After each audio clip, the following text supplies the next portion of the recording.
We got to talk a little bit about last night's matchup for South Carolina, though. The Gamecocks kind of fall flat against Arkansas. There was a lot of, I don't know if there was hope or not, because, Georgia's not exactly the best stick there as far as, hey, we can look at this as like, this is something that's a quality win for South Carolina.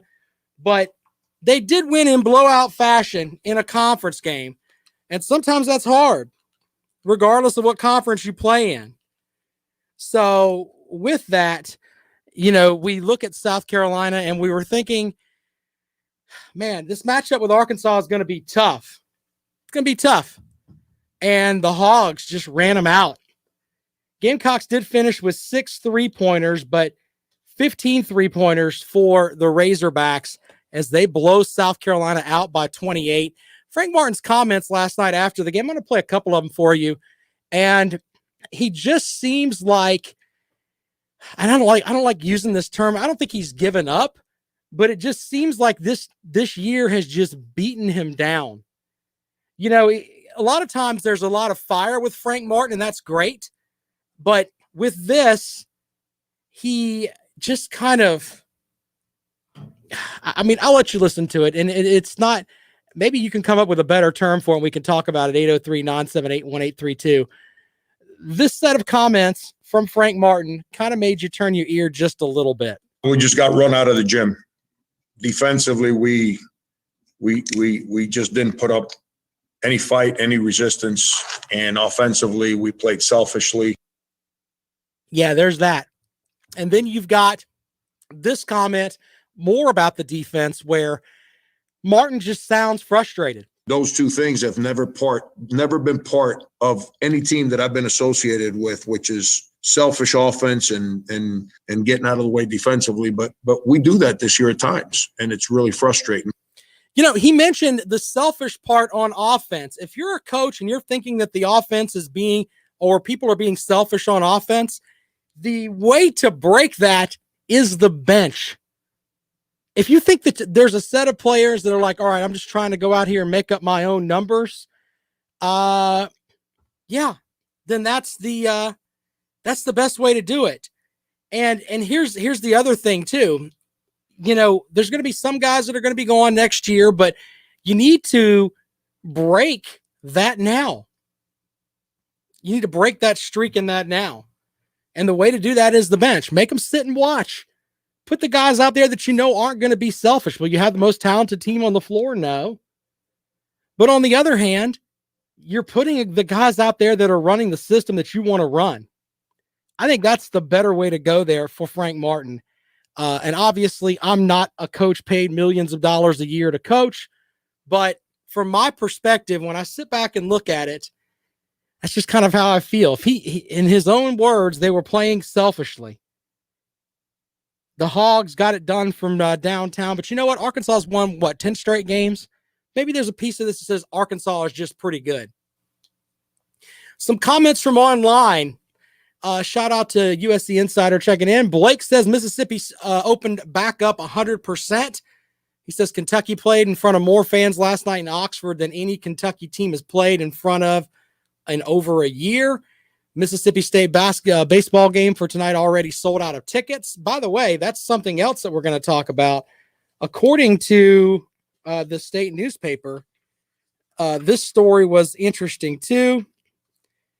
South Carolina won't let more fans in this spring, despite Governor McMaster's relaxed COVID restrictions. McMaster, of course, last Friday, he was lifting the order that prohibited events of having more than 250 people in attendance. South Carolina received expectations to host fans at Williams-Brice Stadium, Colonial Life Arena, and other venues this winter and fall, generally at 25%. At the same time, McMaster and the Department of Health continue to recommend that venues capacity limited to less than 50% or fewer than 250 people. So basically, with that, Founders Park, where the Gamecocks play baseball, will continue to let in no more than 2,100 fans. Beckham Field for softball is limited to 400 fans, and Stone Stadium for soccer will limit to 650 fans.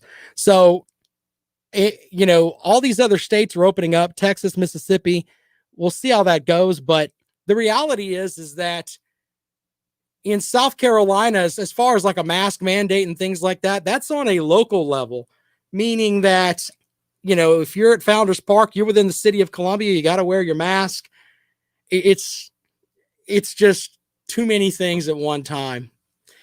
David says selfishness in basketball is like we're not going to go there. You need someone willing to put the needs of the few above their own. I gotta proofread his comments before I just read them. You can read the unabridged comments there on the in the chat room, foxsportsradio1400.com. Also, it's on the Fox Sports Radio 1400 Facebook page. So there's that. They're talking about the ironic part of it, though, is that it comes the day after the department released its, quote, welcome home marketing campaign. Welcome home, but we can only put 2,100 people in for a baseball game. That's about where we're at. That's kind of the one of the funny things there. But anyway, if you want to talk about the South Carolina matchup, we can get into that. South Carolina wraps up the season with Kentucky, and I think it's at a point now where I don't think anybody wants to quit, but hey, is it really that bad that the season is coming to an end? The Gamecocks are 6-13 overall, several COVID stops, pauses, whatever it is you want to call them. What do they get this weekend? They get to go play at Kentucky. Now, normally you would say, oh, goodness, that's not good. Kentucky's won 8 games this year. They're 7-8 overall. So you have 2 teams that are not very good that are going to square off in Kentucky this weekend in front of a crowd of about, I don't know, maybe 800 people, however many people they can fit into Rupp Arena. What a disaster that has turned into for Kentucky as well. And by the way, there are other teams that are on the bubble too. North Carolina, Syracuse. Syracuse is kind of on the bubble, but North Carolina, Duke, lots of the quote-unquote blue bloods are not going to be playing in this tournament. So that's not working out well for anyone. If you want to respond to that, 803-978-1832. By the way, quick comments here from Coach Brad Brownell with the Syracuse matchup that happens this afternoon, 5 o'clock. This is an interesting matchup because the weird part about this is that Clemson, we talked about them being a 4 seed. No, ladies and gentlemen. This Clemson basketball team could be a 3 seed. Yes, if with the way the cancellations have worked out, it's all about winning percentage. Clemson can move as high as a 3 seed in the ACC tournament. That just shows you the basketball world is kind of on its tilt a little bit there, where Clemson's a 3 seed and North Carolina and Duke may not make the NCAA tournament. Coach Brad Brownell did talk a little bit about facing Syracuse.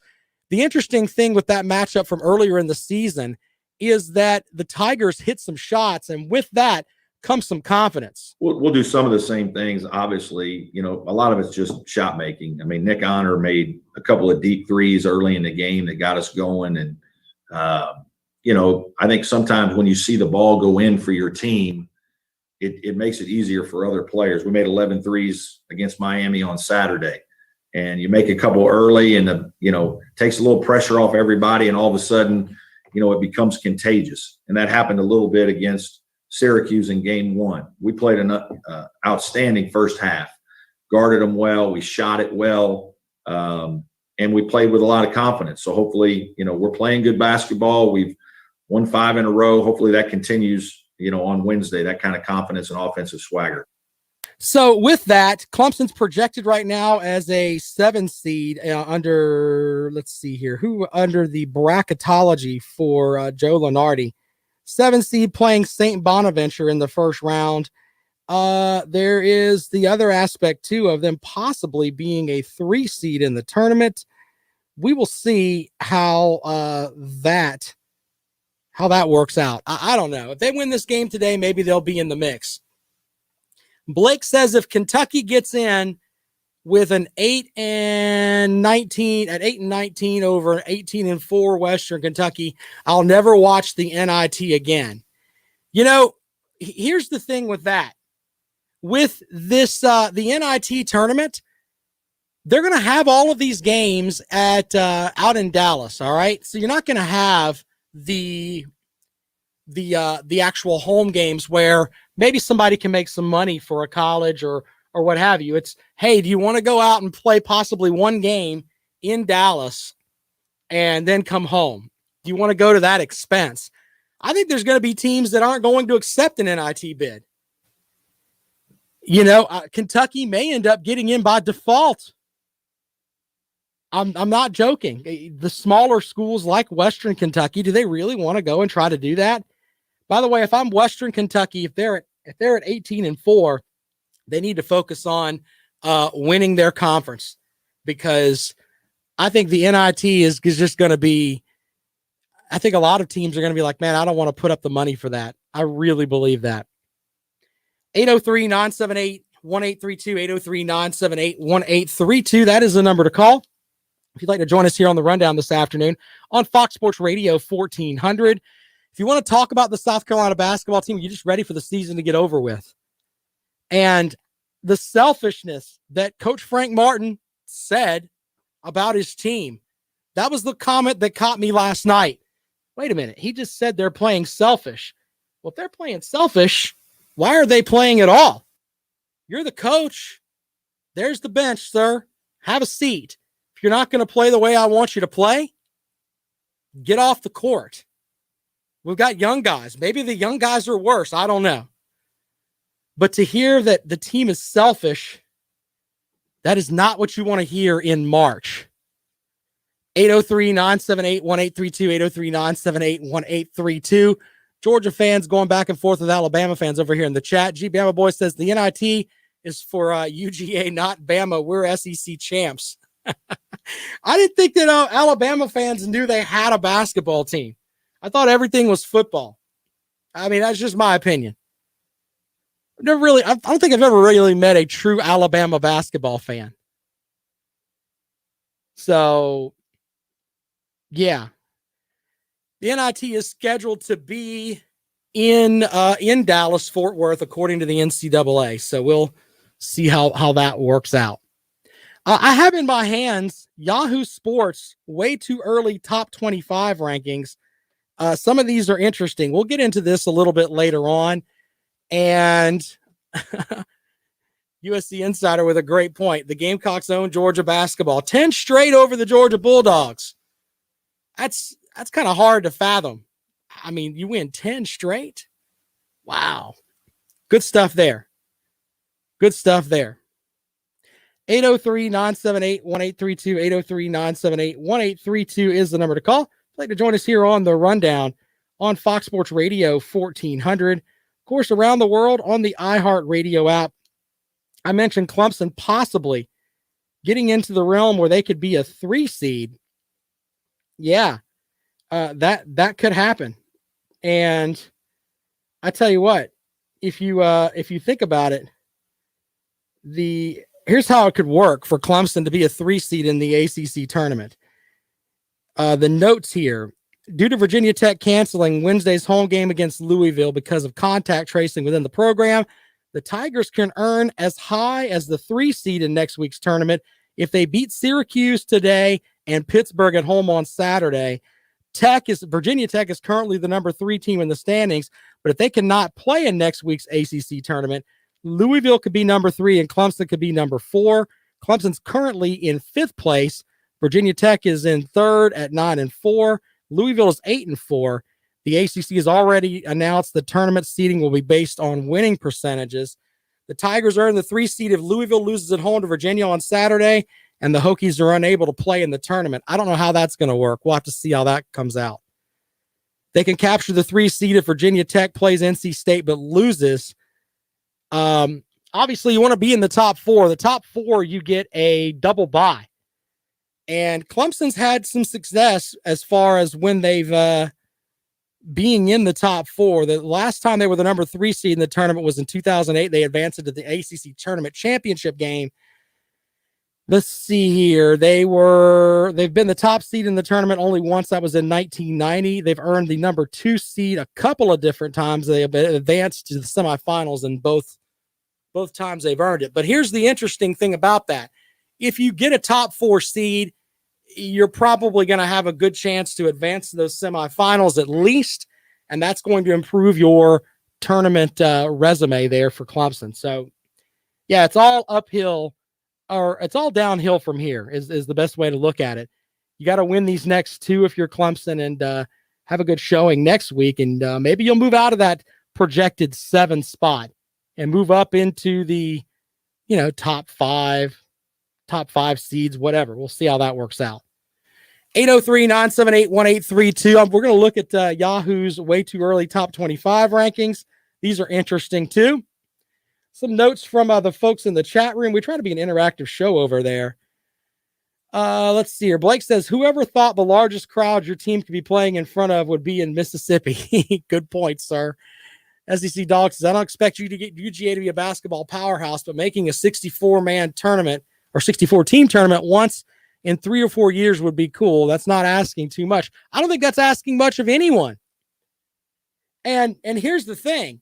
There's a lot of good players that come out of Georgia, including the guy that was the guy that played for them last year that ended up getting drafted in the top of the NBA draft. It's getting enough people around him. He's exactly right about that. I don't know much about Georgia's basketball facilities. Does the school take it seriously there? I don't know. But if you have the facilities, and, Tom Crean's not a bad coach, what's missing? Obviously it comes down to recruiting, I guess. We talk about that more when we come back. The way too early top 25 rankings. I'll have those for you in just a moment. You're listening to The Rundown on Fox Sports Radio 1400. Yeah, that's a very fair statement there. Very fair, sir.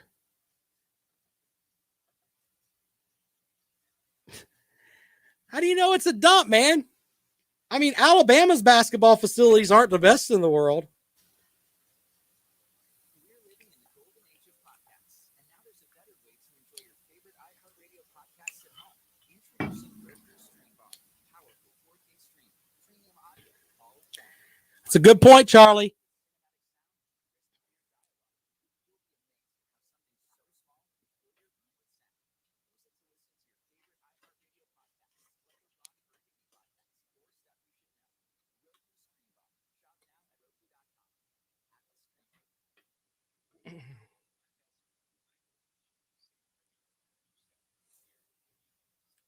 I think that I don't know what's wrong with South Carolina, man. They've got players. AJ Lawson's good.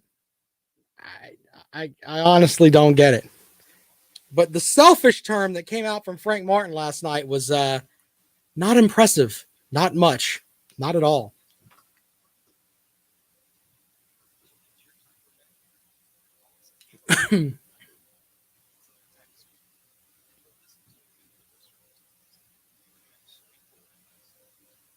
Stegman Coliseum is not, the arena is not very, I've heard people say that's not like the best arena in the world. Yeah, you're right about that. COVID has really, really affected that program for South Carolina.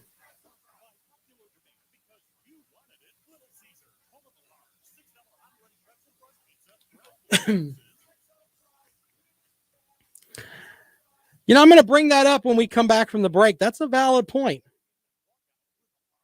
We'll get into that, but then we'll get into football rankings here.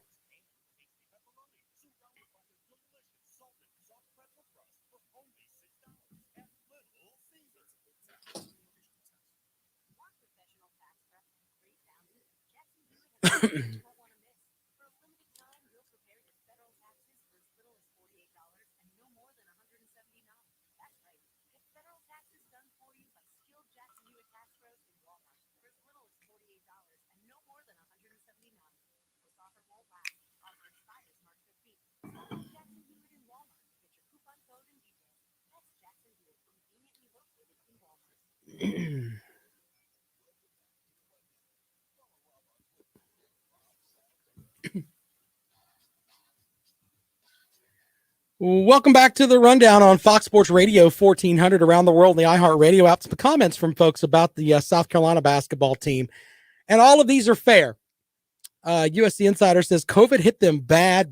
Yeah, that's true. They've had some COVID pauses. I'll give you that. And getting into a flow is tough when you have, start and stop. And that's something that can affect you a good bit. Charlie has a good comment, a couple of good comments today, and we appreciate him joining us over on the Facebook page. Frank has a losing record since making the Final Four. That is correct.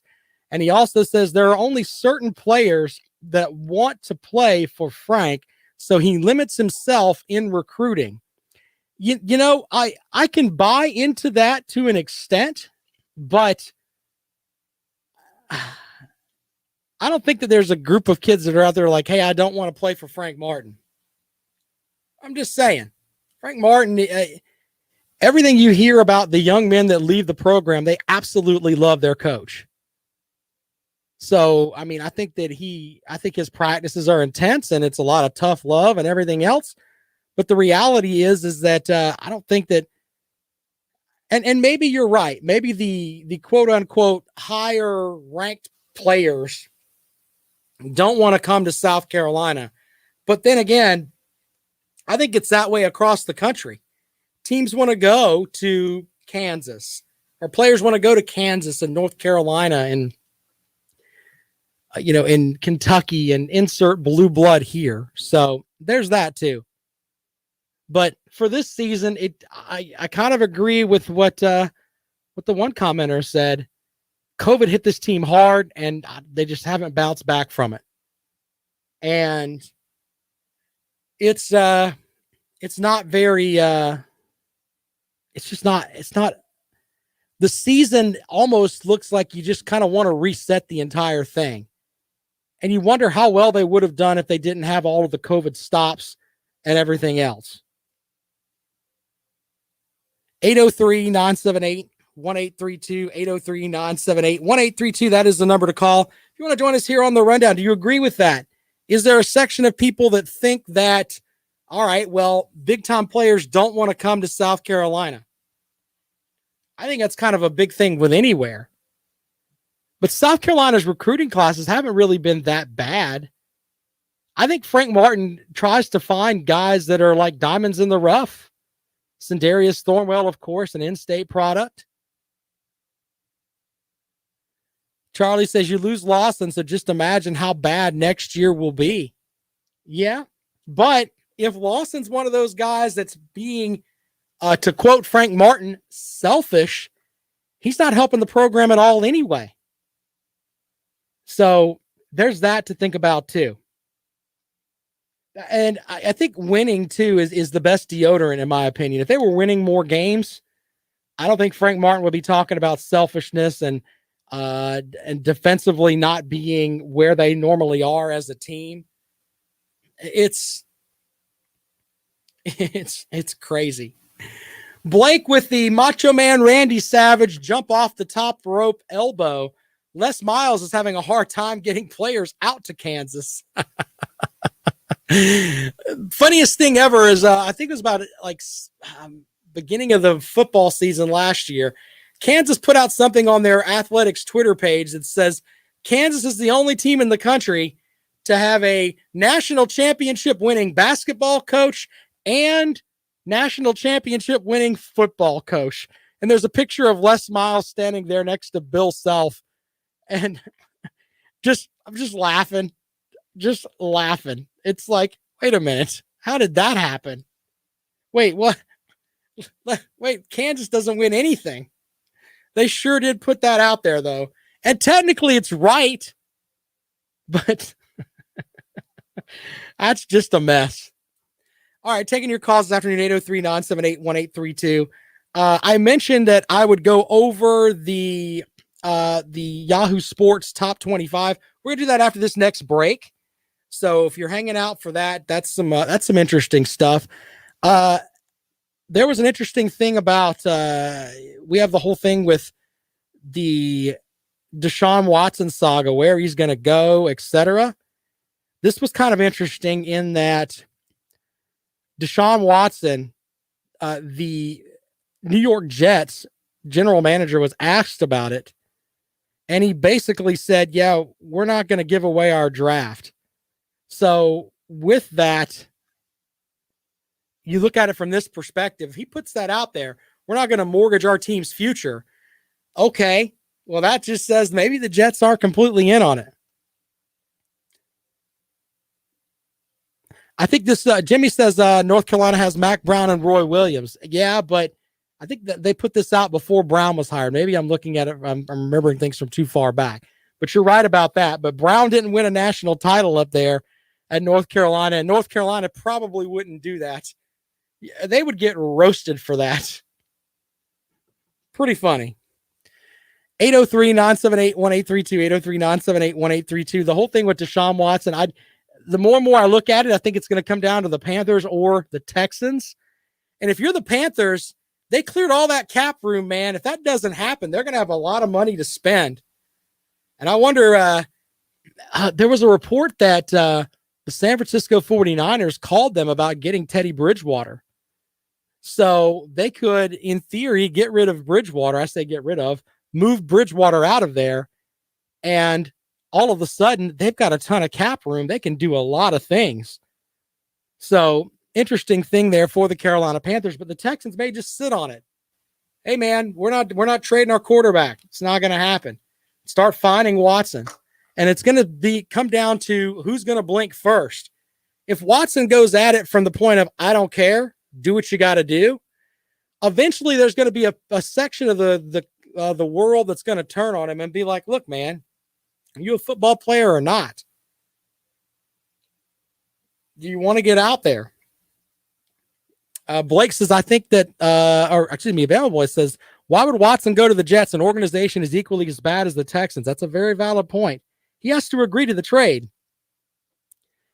So there's that too. And Brandon says he wouldn't let McCaffrey go to get Watson. McCaffrey would be the piece that if I were the Panthers, I'd be like, fine, have at it. Running backs don't last long in the league, man, especially guys that get hit as much as he did. And he's injury prone. And that was the big thing this season. It seemed like every question was, how's McCaffrey? How's McCaffrey? And Matt Rule's sitting there on these Zoom meetings, just looking at people like, man, stop. Just stop. So if I could get McCaffrey and use that as he's got maybe 2 good years left, maybe 2 years. That's probably what you're going to get out of McCaffrey. 803-978-1832, 803-978-1832. That is the number to call. If you'd like to join us here on the rundown this afternoon, if you want to talk about Deshaun Watson, the South Carolina basketball team, Clemson, are you buying that they could be a top 4 or 5 seed in the NCAA tournament? They could be a top 3 seed in the ACC. My, how things have changed. No Kentucky in the NCAA tournament unless they win the SEC tournament. That's not happening. What's John Calipari going to do? His season could theoretically end next, Thursday? Tuesday? And Bama Boy with a great point. McCaffrey makes $18 million a year. That's an issue for other teams. You're right. Quick break. When we come back, we will finally look at this early top 25 from the fine folks at Yahoo as they put out their way too early rankings. I'll have that for you in just a moment. You're listening to The Rundown on Fox Sports Radio 1400.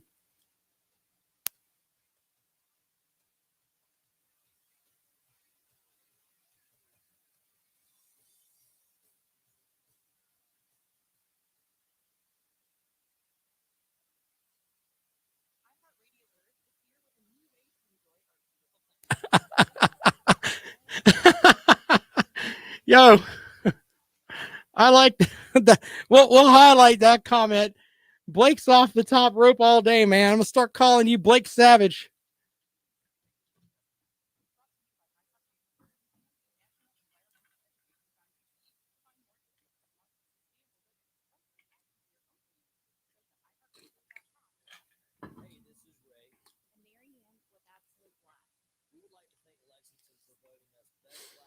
I agree that McCaffrey is the best running back in the NFL, but the reality is, no, you're right. It's Derrick Henry, but as far as all-purpose back, it's got to go to McCaffrey. He had over 100 receptions 2 seasons ago. It's crazy. So, I do like Mike Davis. I think if he had the opportunity, he did. The beginning of the season, he was out there running things on with the Panthers, man, running all over the place. You get frustrated when you see a guy put up good numbers and then they have to play McCaffrey because he makes $18 million a year. Silly.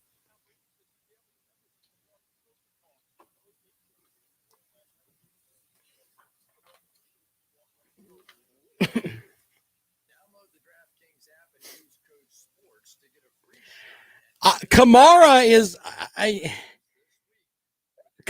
just great. I think Kamara is one of the more underrated backs in the country or in the league, in my opinion. All right, here we go.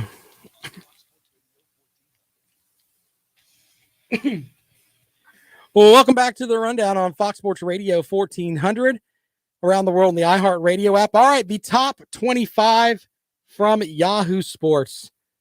Here's the interesting part with that. They have we'll breeze through this not really quick. We'll stop a little bit here and there, but some interesting stuff here. The Louisiana Raging Cajuns are at number 25. So we'll see how that works out. They do have some guys coming back. So will this be the year Billy Napier finally breaks through and gets a blue blood coaching job? We'll see how that works out. The Washington Huskies are number 24. The Texas Longhorns come in at 23. Texas has a ton of talent. And, Tom Herman was 18 games over 500 while he was there, and that wasn't good enough for them. Won 4 straight bowl games, but, there's a lot of guys that have left. But, I think that's going to be, Sarkisian, if he can keep his head straight, they're going to be fine. Oklahoma State is right there with the mullet at 22. 21 goes to the Coastal Carolina Chanticleers.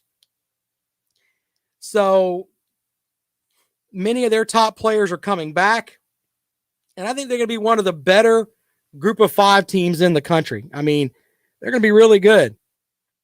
So they're at number 21. Indiana is at number 20. Indiana last year, they should have been in the Big Ten championship game. People get upset about that, but the Big Ten basically put together their own championship because they're corrupt.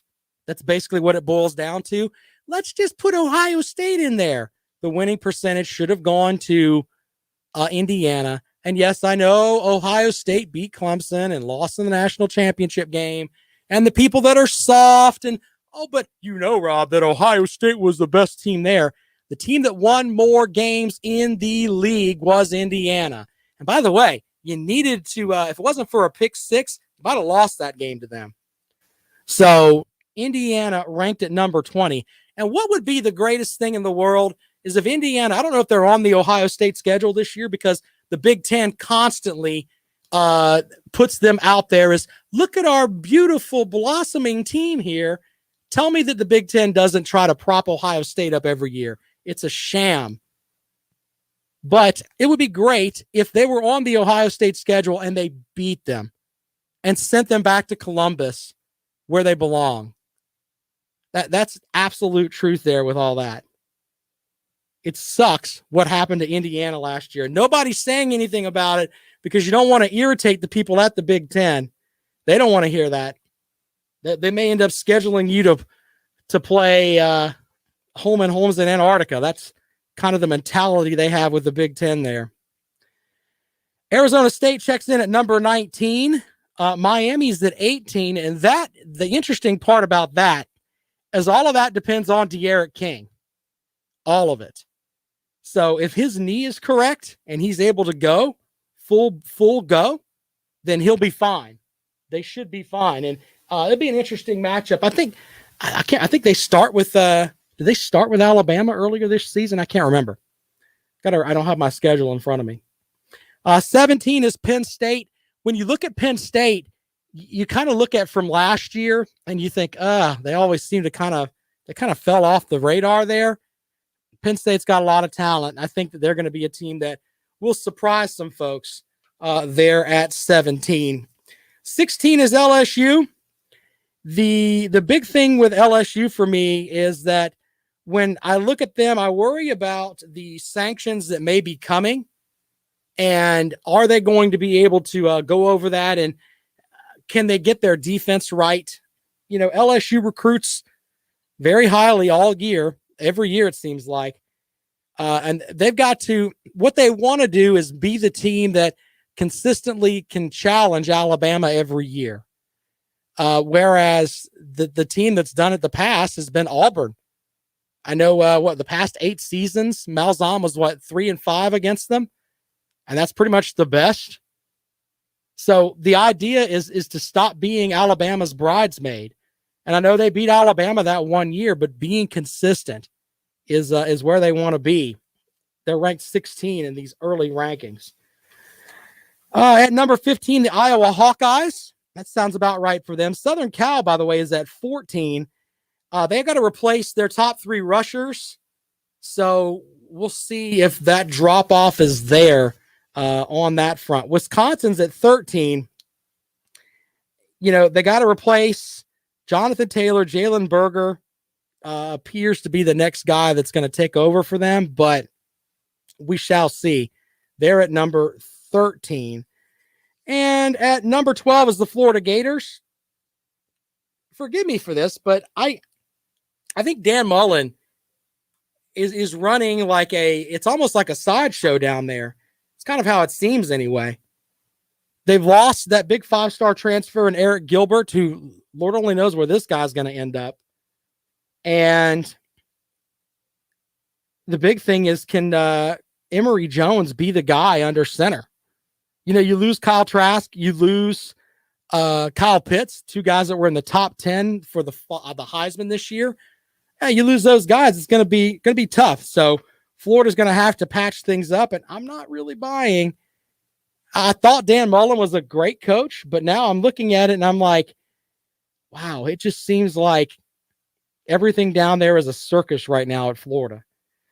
So they're at number 12. North Carolina is at number 11. I think North Carolina is going to be a team that they're going to be hot and cold, in my opinion. I think having them at number 11 might be a little bit high. Might be just a little bit high. There's a lot of talk about Sam Howell and all of that, but it just seems to me like they're just a step behind where people have them, but they're at number 11. The Oregon Ducks are at number 10. Kayvon Thibodeau is a guy that could be a top 10 pick in 2022.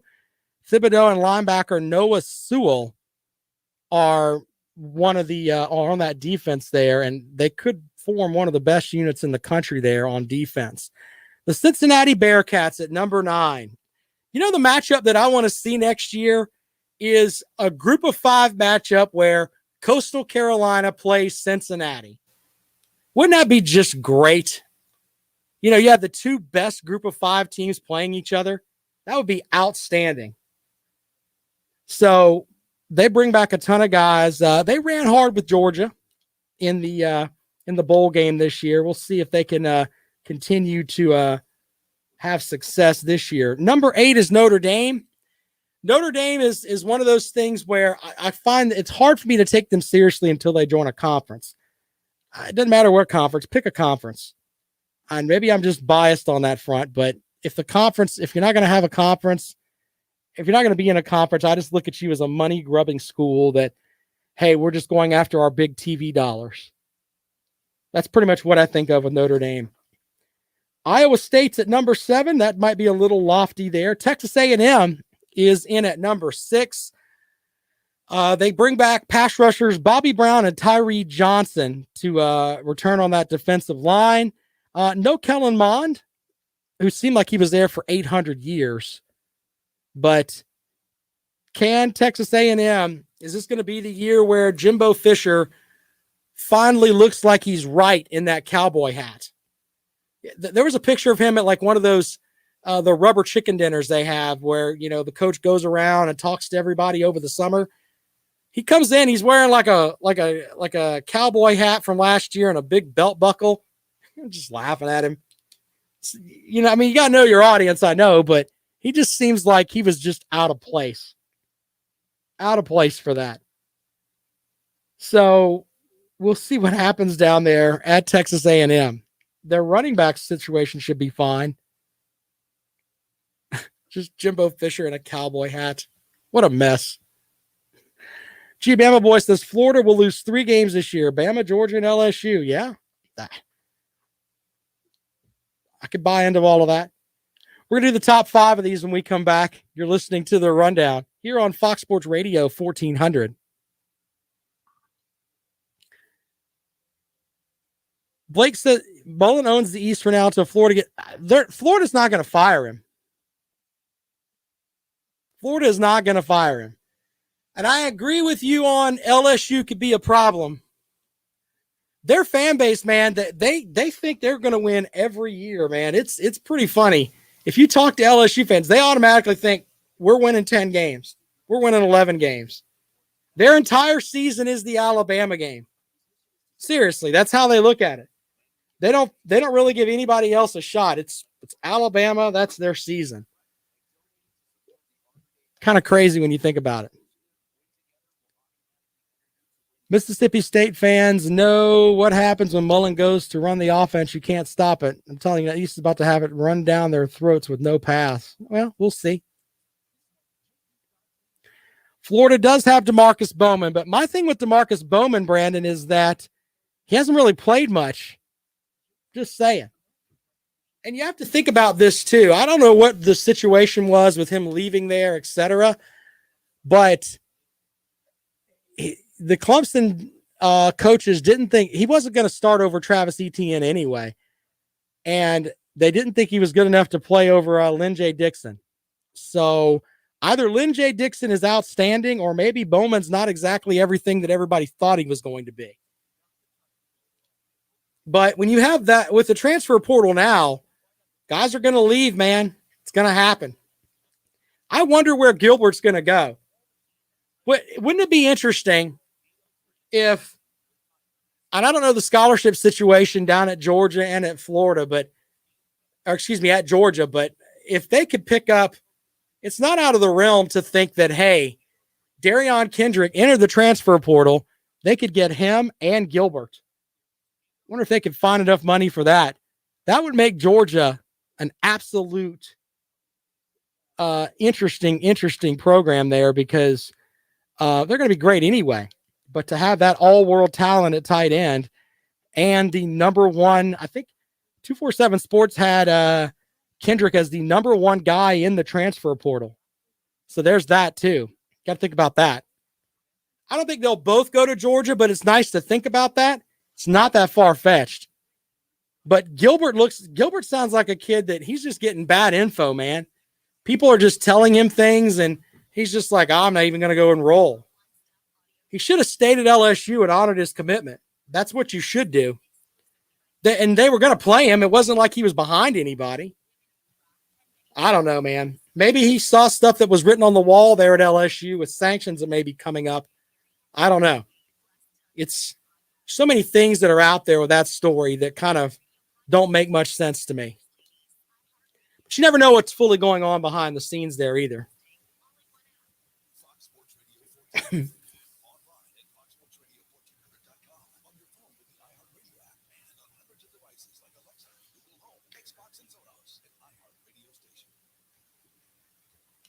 Welcome back to the Rundown as we wrap up today's show. Comment of the day comes from Blake Online. Never count Kentucky out of the SEC tourney with their traveling officials. Thank you for that, Blake. I didn't read that earlier. That is the comment of the day there.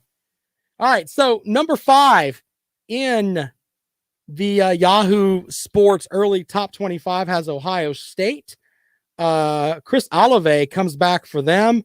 They're going to have some holes on defense, but don't worry. The Big Ten gives them quite possibly the easiest run schedule ever. And if they lose a couple of games, the Big Ten may just do what they did last year. Well, doesn't matter that you won more conference games in that division. No. We're going to send Ohio State anyway. So that's probably what's going to end up happening there. Number 4 on the list is the Georgia Bulldogs. Everything with them, I think, comes back down to JT Daniels. And when he plays, man, the Georgia offense looks great. Zamir White, George Pickens, they've got plenty of pieces there that are going to be really, they should dominate and win the East. It's not that far-fetched. It's there for the taking for them. So Georgia at number 4. Number 3 on the list is the Oklahoma Sooners. They've got Spencer Rattler. He's got plenty of playmakers. They got a potential All-American wideout in Marvin Mims. I watched some of his stuff a couple weeks ago because I like to rewatch football games. Got a whole bunch of games that I have on playback that I like to watch. But Marvin Mims has the potential to be kind of an all-world type receiver there.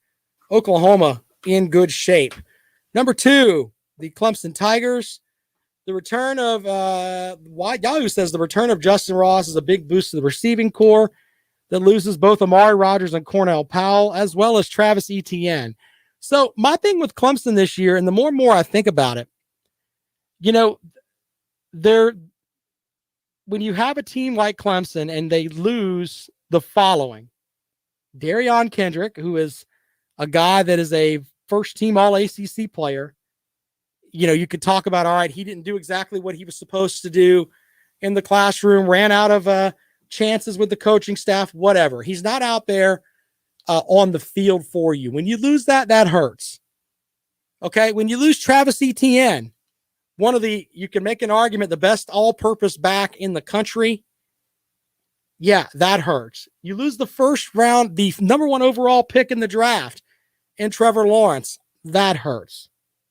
So having Clemson at number 2, and let's also not forget Jackson Carman, who was their starting left tackle that's going to be drafted and picked in probably the first 2 rounds. All right. I think having Clemson at number 2 may be just a little bit high. Now, the thing with Justin Ross, they're talking about putting him in the slot, and that's fine. But I don't know the chemistry that DJ Uiagalelei has with him, because obviously he didn't really play much last season. But they're putting him in there to be the playmaker on offense. It's going to come down to what can Lynn J. Dixon do? What can the rest of the receiving core do with Nagata and Latson and those guys? What do they bring to the table? We don't really know. So I think there's a lot more questions with Clemson than anything else. And if Dabo Swinney said, when he talked about the defensive line and the offensive line, he said, quote, "We got our butts kicked against Ohio State."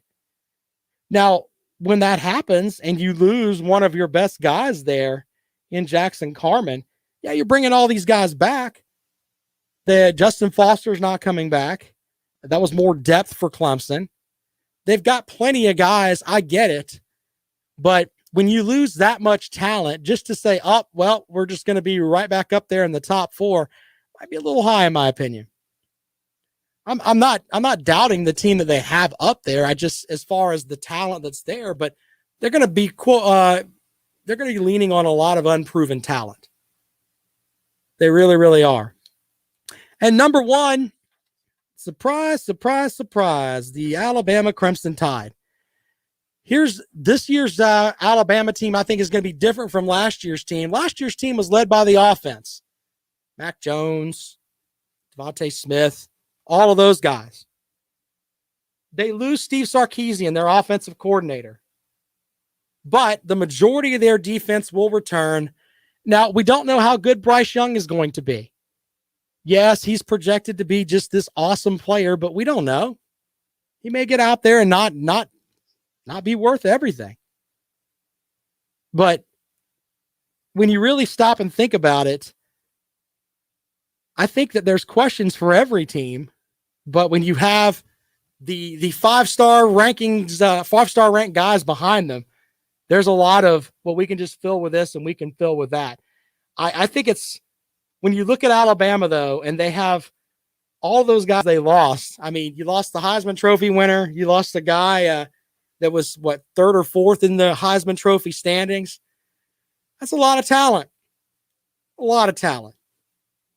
Now, of course, you've got Nick Saban, and he's the best coach in college football, and they'll make up for a lot of that. Nick Saban walking onto the field is worth 10 wins every year. You're going to get 10 wins regardless with Nick Saban. Simple as that. It's, can you will yourself to those other 2 wins? And then, of course, winning the SEC championship.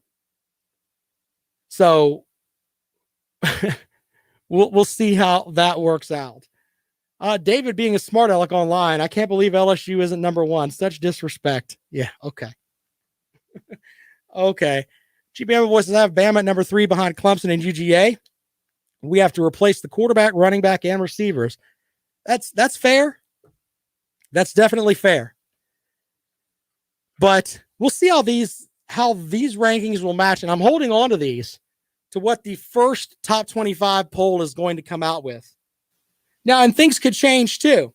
If someone picks up Darion Kendrick and Eric Gilbert, that could change a lot. That could absolutely change a lot.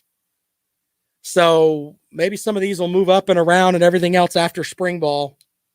As it sounds kind of crazy, but we're in March right now.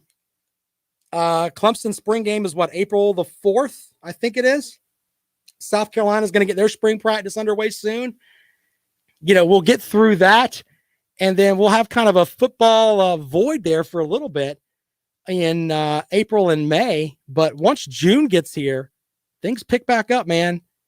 Get that Phil Steele magazine that we get every year, and we can start looking at what teams have. And yeah, I mean, it's really not that far off. It really isn't. All right, so tomorrow on the program, we'll recap what happens with the Clemson basketball team. They are on the road at Syracuse playing in the Carrier Dome. Will the Tigers keep a lock on that being one of the top teams in the ACC?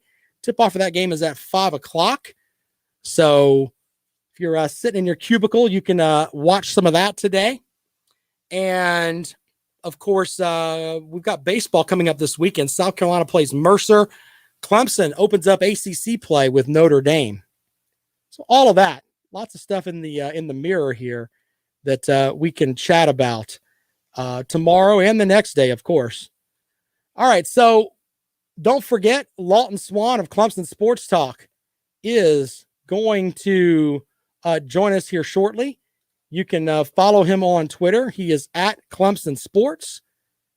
Of course, as always. Stop looking at me, Swan. Yeah. Lawton Swan. It says Clemson Sports Talk on the marquee, but everyone is welcome there. All right, tomorrow, more basketball, some baseball talk, all of that for you here on the Rundown on Fox Sports Radio 1400. I don't know what you wanted me to go over. Yeah, we are doing a show tonight. All right, you guys do me a favor. Be supportive of Jackpot tonight because he may be he's doing that diet plan. I don't know how he's doing. We'll have to see how that works. Thank you, Bama boy. But let's all be supportive of Jackpot. He's trying to change his life. So let's not pick at him too much. Or if you do, he may snap at you. You never know. Don't take anything he says seriously tonight. By the way, I've got something for you Georgia folks tonight, something that made me laugh really hard. You guys will appreciate that. That's tonight on the Rob and Kale show. Appreciate it. I don't know what you want to talk about with the baseball. I mean, South Carolina won by a touchdown and a field goal. What do you want from me, Brandon? South Carolina baseball, good. Clemson baseball, not so good. Does that make you feel better? All right, guys. See you for the show tonight, 9:30. Thanks a lot, fellas.